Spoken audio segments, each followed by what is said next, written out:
तीसरे कार्यकाल में देश बड़े फैसलों का एक नया अध्याय लिखेगा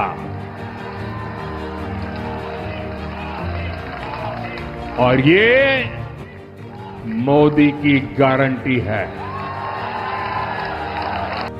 भारत माता की, भारत माता की, भारत माता की जय जगन्नाथ, जय जगन्नाथ।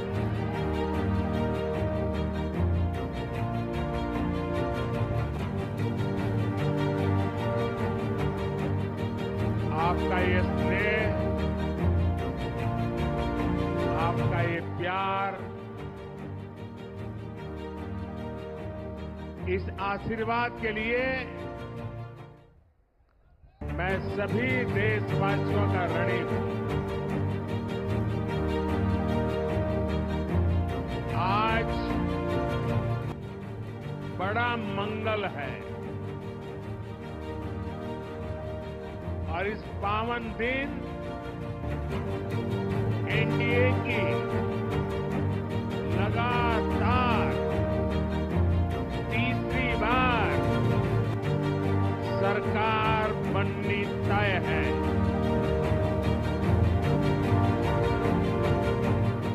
हम सभी जनता जनार्दन के बहुत आभारी हैं। देशवासियों ने भाजपा पर, एनडीए पर पूर्ण विश्वास जताया। आज की ये विजय दुनिया के सबसे बड़े लोकतंत्र की जीत। ये भारत के संविधान पर कराया गया, जहां से उन्हें ग्वालियर रेफर कर दिया है। घटना के आरोपी ट्रैक्टर चालक को पुलिस ने गिरफ्तार कर लिया है, वही ट्रैक्टर को भी जब्त कर लिया है। हाल ही में कुछ दिन पहले ही अवैध चंबल रेत से भरे हुए ट्रैक्टर ने एक शिक्षक और उसके पिता को टक्कर मारी थी, जिसमें शिक्षक की मौके पर ही मौत हो गई। पर अवैध रेत माफिया घटना के बाद मौके पर पलटी ट्राली को हाइड्रा से सीधा कर भगा कर ले गए। इसके बाद काफी हंगामा हुआ और उसे हंगामा के 8 दिन बाद पुलिस ने दोषी ट्रैक्टर मालिक के घर पर अवैध रूप से बने मकान को तोड़ने की कार्रवाई की। उस समय थाना प्रभारी रामबाबू ने ही खनन माफिया को चुनौती दी थी कि यह कार्रवाई इसी तरह से लगातार जारी रहेगी और उसके 3 दिन बाद ही रामबाबू यादव पर खनन माफिया ने जानलेवा हमला कर दिया। इससे साफ है कि चंबल में खनन माफिया पुलिस प्रशासन और सरकार से भी ऊपर उठने की कोशिश कर रहा है, या कहा जा सकता है कि उठ चुका है। लोकसभा चुनाव से कुछ दिन पहले ही अंचल के एकमात्र मंत्री का बयान वायरल हुआ था, जिसमें मंत्री ने साफ साफ ऐलान किया था कि चुनाव के बाद खनन करने वाले ट्रैक्टरों पर कोई कार्रवाई नहीं होगी और अगर कार्रवाई होती है तो वह सीधा मंत्री को फोन कर सकते हैं। इस तरह के बयान के बाद लगातार जो घटनाक्रम सामने आ रहा है, उससे साफ हो गया है कि राजनीतिक संरक्षण मिलने के बाद अब खनन माफिया पूरी तरह से पुलिस प्रशासन और सरकार पर हावी हो चुका है। अपने कर्तव्य भाव का शानदार परिचय दिया। भारत के चुनाव प्रोसेस, चुनाव के इस पूरे सिस्टम और चुनाव प्रक्रिया के बारे में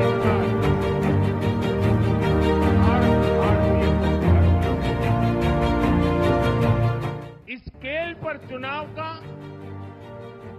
इस एफिशिएंसी के साथ चुनाव का दुनिया में कहीं कोई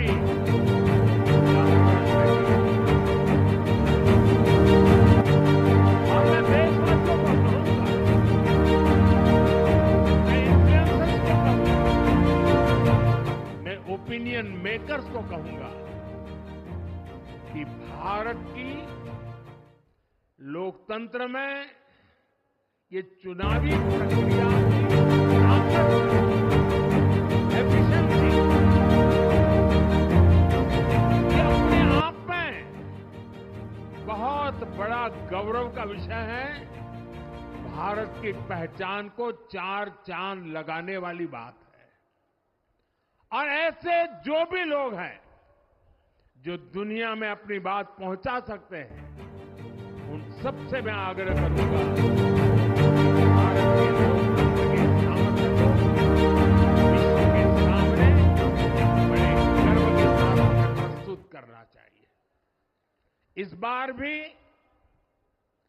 भारत में जितने लोगों ने मतदान किया, वो अनेक बड़े लोकतांत्रिक देशों की और आबादी से भी ज्यादा है। जम्मू कश्मीर के मतदाताओं ने इस चुनाव में रिकॉर्ड वोटिंग कर अभूतपूर्व उत्साह दिखाया और दुनिया भर में भारत को बदनाम करने वाली जो ताकतें हैं,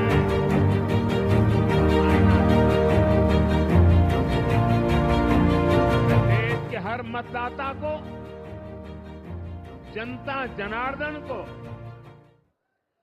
विजय के इस पावन पर्व पर आदरपूर्वक नमन करता हूं। मैं देश भर के सभी दलों, सभी उम्मीदवारों का भी अभिनंदन करता हूं। सभी की सक्रिय भागीदारी के बिना लोकतंत्र की ये विराट सफलता भाजपा के, एनडीए के हर कार्यकर्ता साथी को भी मैं हृदय से धन्यवाद करता हूं। साथियों, इस चुनाव के, इस जनादेश के कई पहलू 1962 के बाद पहली बार कोई सरकार अपने 2 कार्यकाल पूरे करने के बाद तीसरी बार वापस आई।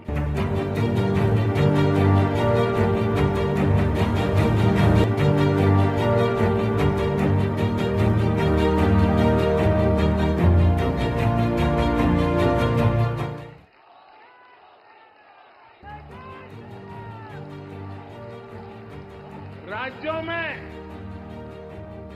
जहां भी विधानसभा के चुनाव हुए, वहां पर एनडीए को भव्य विजय मिली। चाहे वो अरुणाचल प्रदेश हो, आंध्र प्रदेश हो, उड़ीसा हो या फिर सिक्किम।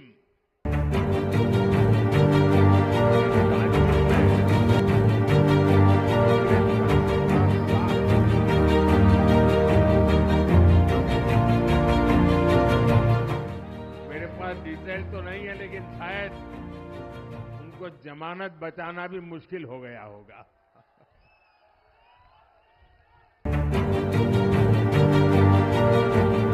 भाजपा उड़ीसा में सरकार बनाने जा रही है और लोकसभा चुनाव में भी उड़ीसा ने बेहतरीन प्रदर्शन किया है। ये पहली बार होगा जब महाप्रभु जगन्नाथ की धरती पर बीजेपी का मुख्यमंत्री होगा।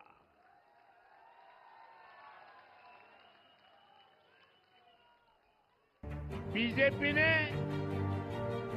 केरला में भी सीट जीती। हमारे केरल के कार्यकर्ताओं ने बहुत बलिदान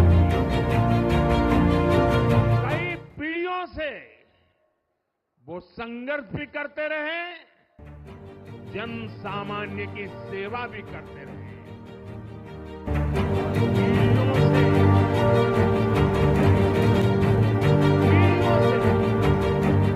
पीढ़ियों से इंतजार किया, आज सफलता को झूमने लगी।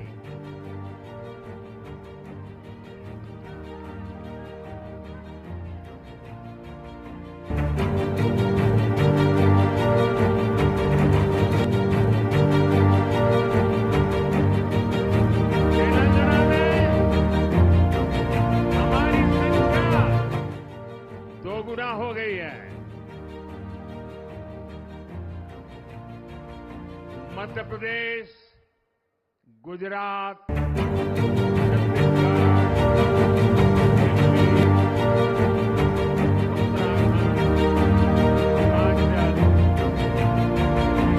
राज्यों में हमारी पार्टी ने लगभग क्लीन स्वीप किया है।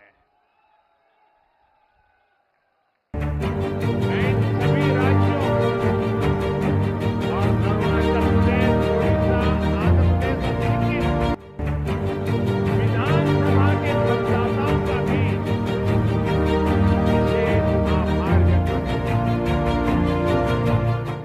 मैं इन राज्यों की जनता को विश्वास दिलाता हूं कि केंद्र सरकार आपके विकास के लिए कोई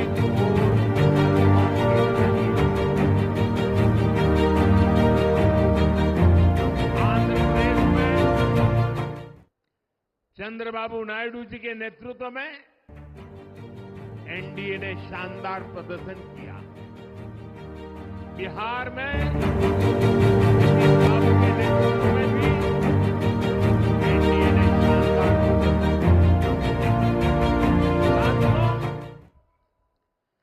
10 वर्ष पहले देश ने बदलाव के लिए जनादेश दिया। तब देश ने हमें, समय था देश निराशा की गर्त में डूब चुका था। 2013-14 का कालखंड देखिए, देश निराशा की गर्त में।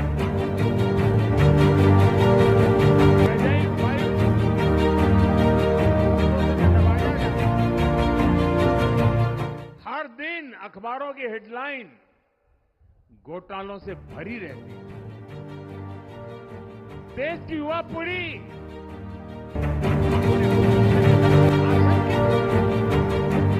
ऐसे समय देश ने हमें निराशा के गहरे सागर से आशा के मोती निकालने का जिम्मा सौंपा। हम सभी ने पूरी ईमानदारी से प्रयास किया। 2019 में इसी प्रयास पर विश्वास व्यक्त करते हुए देश ने दोबारा जनादेश दिया। इसके बाद एनडीए का दूसरा कार्यकाल विकास और विरासत की गारंटी बन गया। 2024 में इसी गारंटी के साथ हम जन जन का आशीर्वाद लेने देश के कोने कोने में आज तीसरी बार जो आशीर्वाद एनडीए को मिला है, मैं इसके सामने जनता जनार्दन के सामने विनय भाव से नतमस्तक हूं।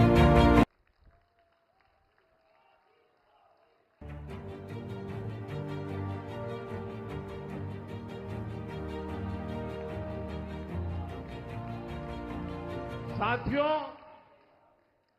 आज का यह पल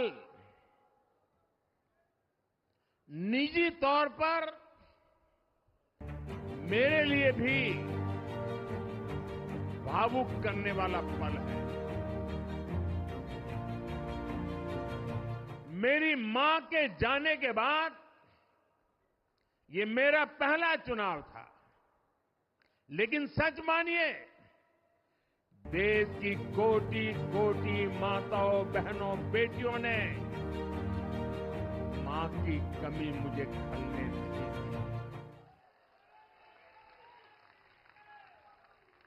मैं पूरे देश में जहां जहां भी गया, माताओं, बहनों, बेटियों ने अभूतपूर्व स्नेह और आशीर्वाद दिया। और ये आंकड़ों में नहीं दिख सकता है। देश के इतिहास में महिलाओं द्वारा वोटिंग के सारे रिकॉर्ड टूट गए। इस प्यार, इस अपनेपन को मैं शब्दों में बयान नहीं कर सकता। ये मेरे भावों में है। ये मेरे मन मस्तिष्क के कोने कोने में रचा बसा है। देश की कोटि कोटि माताओं बहनों ने मुझे नई प्रेरणा दी है। साथियों, पिछले 10 साल में देश ने बहुत बड़े फैसले लिए।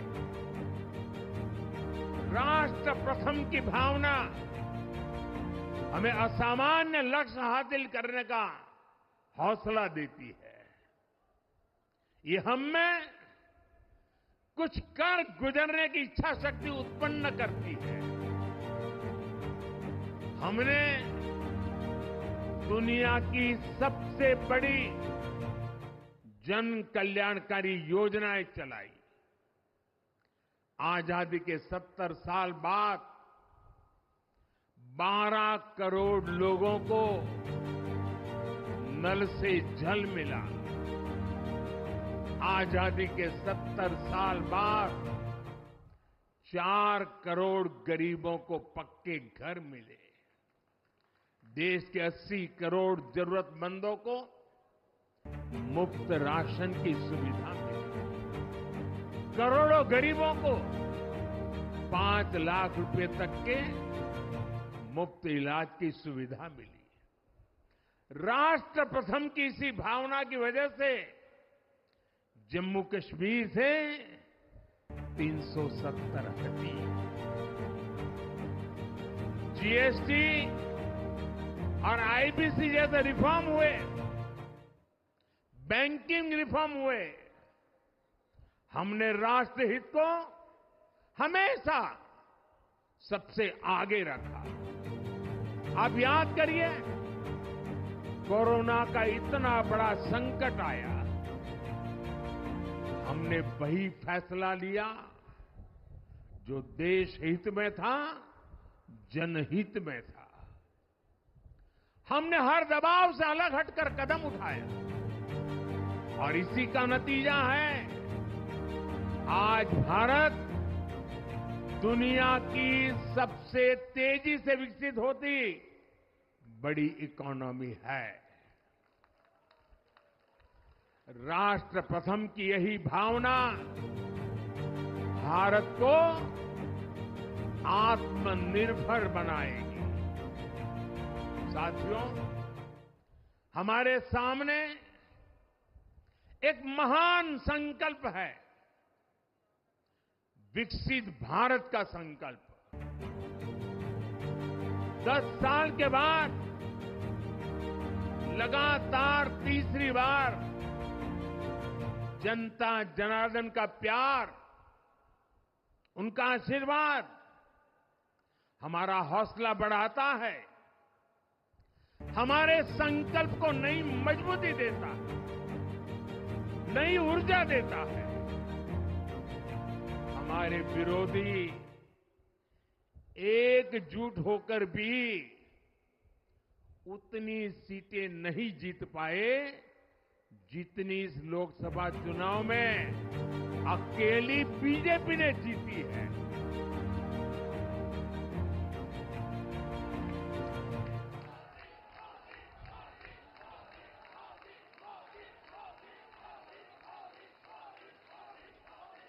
मैं देश के कोने कोने में उपस्थित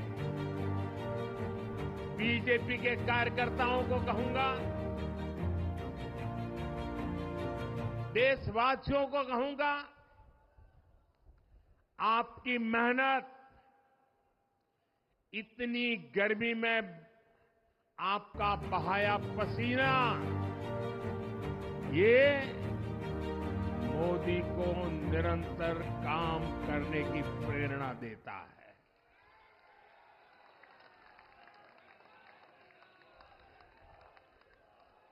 और मैं देशवासियों का दोबारा दोहराना चाहता हूं, अगर आप 10 घंटे काम करेंगे तो मोदी 18 घंटे काम करेगा। आप 2 कदम चलेंगे तो मोदी 4 कदम चलेगा। हम भारतीय मिलकर चलेंगे, देश को आगे बढ़ाएंगे। तीसरे कार्यकाल में देश बड़े फैसलों का एक नया अध्याय लिखेगा। और ये मोदी की गारंटी है।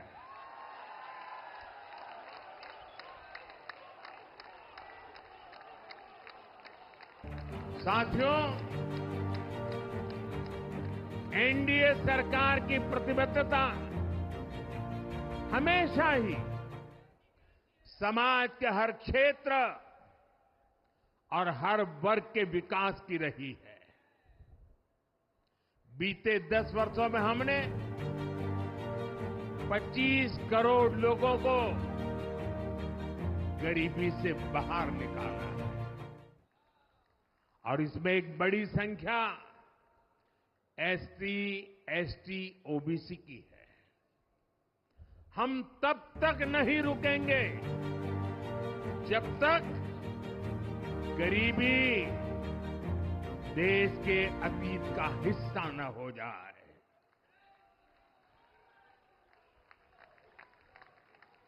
वुमेन लेड डेवलपमेंट हमारी सरकार के गवर्नेंस मॉडल के केंद्र में रहा है। स्पोर्ट्स से स्पेस और एंटरप्रेन्योरशिप तक हम हर क्षेत्र में माताओं, बहनों, बेटियों को नए अवसर देने के लिए काम करेंगे। बीते 10 वर्षों में आपने देखा है, हमने मेडिकल कॉलेज की संख्या 2 गुनी की है, एम्स की संख्या 3 गुनी की है, स्वरोजगार और स्टार्टअप में ऐतिहासिक बढ़ोतरी हुई। हमने भारत को दुनिया का दूसरा सबसे बड़ा मोबाइल मैन्युफैक्चर बनाया है। अब इलेक्ट्रॉनिक्स, सेमीकंडक्टर और ऐसे नए सेक्टर्स में और तेजी से काम किया जाएगा। हमने देश के डिफेंस प्रोडक्शन और एक्सपोर्ट को बढ़ाने का प्रयास किया है। हम तब तक नहीं रुकेंगे जब तक देश का डिफेंस सेक्टर आत्मनिर्भर नहीं बन जाता। हम अपने युवाओं को शिक्षा, रोजगार, स्वरोजगार हर क्षेत्र में सशक्त करेंगे। किसानों के लिए बीज से बाजार तक आधुनिक नीतियों को बनाने का काम और प्राथमिकता पर होगा। दलहन से लेकर खाद्य तेल तक हम हमारे किसानों को हर क्षेत्र में आत्मनिर्भर बनाने के लिए काम करते रहेंगे। साथियों, आने वाला समय ग्रीन एरा है, हरित युग का है। आज भी हमारी सरकार की नीतियां प्रगति, प्रकृति और संस्कृति के समागम की है। हम ग्रीन इंडस्ट्रियलाइजेशन पर निवेश बढ़ाएंगे। ग्रीन एनर्जी हो या फिर ग्रीन मोबिलिटी, हम भारत को सबसे आगे ले जाएंगे। भारत को दुनिया की तीसरी बड़ी इकोनॉमी बनाने के लिए एनडीए सरकार पूरी शक्ति से काम करेगी। भाई और बहनों, आज का भारत वैश्विक समाधान का हिस्सा भी बन रहा है। हमने कोरोना के दौरान देखा है कि कैसे भारत की वैक्सीन कैपेसिटी ने दुनिया को संकट से बचाने में मदद की। हमारे चंद्रयान ने चंद्रमा के साउथ पोल पर लैंडिंग करके स्पेस एक्सप्लोरेशन के नए रास्ते खोले। क्लाइमेट चेंज से लेकर फूड सिक्योरिटी तक जो भी विषय दुनिया के सामने है, भारत उनके लिए काम करना अपनी जिम्मेदारी समझता है। भारत ग्लोबल सप्लाई चेन को स्टेबिलिटी और डायवर्सिटी देना भी अपना दायित्व समझता है। इसलिए भारत आज विश्व बंधु के रूप में सबको गले लगा रहा है। मुझे विश्वास है, मजबूत भारत मजबूत दुनिया का एक मजबूत स्तंभ सिद्ध होगा। साथियों, 21वीं सदी के भारत को आगे बढ़ना है तो उसे करप्शन पर भी लगातार तेज प्रहार करना ही होगा। डिजिटल इंडिया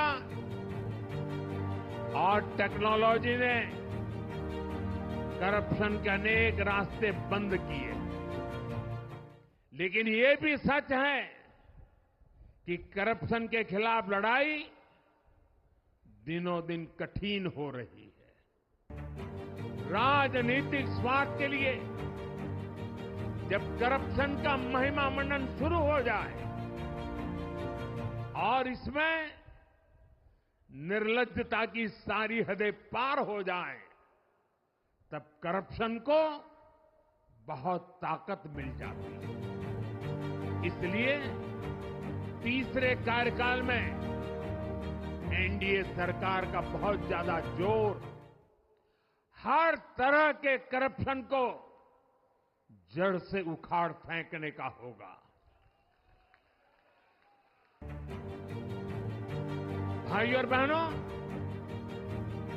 भाजपा के हर कार्यकर्ता के लिए हमेशा से दल से बड़ा देश रहा है। सेवा भाव से बड़ी राजनीति कोई नहीं हो सकती। इसलिए हमें सेवा भाव को सर्वोपरि रखने की परंपरा को निरंतर मजबूत करना है। भाजपा का कार्यकर्ता जन आकांक्षाओं, जन भावनाओं और जन अपेक्षाओं का प्रतिनिधित्व करता है, और ये हम कभी भूल नहीं सकते। जरूरी है कि समाज के हर वर्ग से और हर व्यक्ति से हम निरंतर संवाद करते रहें। साथियों, कुछ ही दिनों में देश छत्रपति शिवाजी महाराज के राज्याभिषेक की 350वीं वर्षगांठ मनाएगा। उनका जीवन अपने आप में इस बात की प्रेरणा है कि ध्येय पथ पर अड़ी कैसे रहा जाता है। अपने ध्येय पथ में भी हमारी मेहनत में कोई कमी ना रहे, हम पूरी निष्ठा से, पूरी ईमानदारी से देश की सेवा करते रहे। हमारे जीवन की बहुत बड़ी कसौटी होनी चाहिए। हम सभी मिलकर देश के लिए काम करें, हम देश हित को सर्वोपरि रखें, तभी हम अपने लक्ष्यों को हासिल कर पाएंगे। हमारा संविधान हमारी गाइडिंग लाइट है। इसी साल हमारे संविधान के 75 वर्ष पूरे होने जा रहे हैं। केंद्र की एनडीए सरकार सभी राज्यों के साथ, चाहे वो किसी भी दल की क्यों न हो, मिलकर काम करेगी। विकसित भारत के लक्ष्य के लिए हम खूब मेहनत करेंगे, जमकर मेहनत करेंगे। हमारे पास रुकने का, थमने का समय नहीं है। ये राष्ट्र नीति के लिए एकजुट होकर आगे बढ़ने का समय है। विकसित भारत के हमें निरंतर बड़े फैसले लेने हैं। भारत के उज्जवल भविष्य के लिए उत्तम फैसले भी लेने हैं। 6 दशक के बाद देश के मतदाताओं ने एक नया इतिहास रचा है। 6 दशक बाद किसी गठबंधन को, एनडीए को लगातार तीसरी बार देश की सेवा करने का अवसर दिया है। जनता जनार्दन के साथ विश्वास का ये अटूट रिश्ता, ये लोकतंत्र की बहुत बड़ी शक्ति है। आपका आशीर्वाद नए उत्साह, नए उमंग के साथ काम करने की हमारी ऊर्जा है। मैं हमारे अध्यक्ष श्रीमान नड्डा जी और संगठन की केंद्र की टीम, संगठन की राज्यों की टीम, जिले की टीम, मंडल की टीम, बूथ लेवल की कमेटी हो या पन्ना प्रमुख, नड्डा जी के नेतृत्व में अनेक चुनौतियों के बीच जिस हिम्मत के साथ, जिस समर्पण भाव से राष्ट्र प्रथम के मंत्र को जीते हुए इस चुनावी जंग में एनडीए को विजय दिलाई है, वे सबके सब अनेक अनेक अभिनंदन के पात्र हैं। मैं आज देशवासियों ने मुझ पर बहुत बड़ी कृपा की, भारतीय जनता पार्टी पर बहुत बड़ी कृपा की, एनडीए पर बहुत बड़ी कृपा की है। मैं 140 करोड़ देशवासियों का पुनः आभार व्यक्त करता हूं। मैं हमारे एनडीए के सभी साथियों का भी हृदय से बहुत बहुत अभिनंदन करता हूं। मैं इस देश के महान लोकतंत्र को, महान संविधान को फिर श्रद्धापूर्वक नमन करता हूं। मेरे साथ बोलिए, भारत माता की, भारत माता की, भारत माता की, वंदे वंदे।